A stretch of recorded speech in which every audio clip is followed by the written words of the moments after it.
আসসালামু আলাইকুম রহমতুল্লাহি তাআলা বারাকাতু। সকলে কেমন আছেন? আশা করছি ভালো আছেন।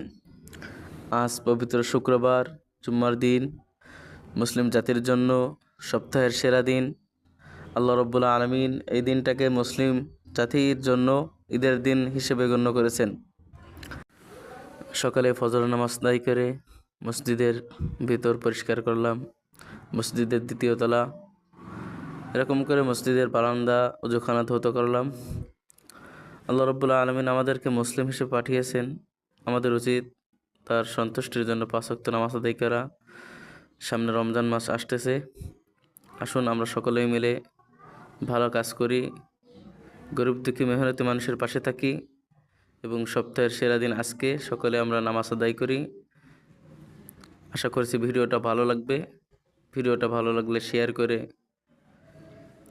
পাশে থাকবেন, অন্য ভাইকে দেখার সুযোগ করে দেবেন। আমিন। আসসালামু আলাইকুম ওয়া রাহমাতুল্লাহি তাআলা ওয়া বারাকাতুহু।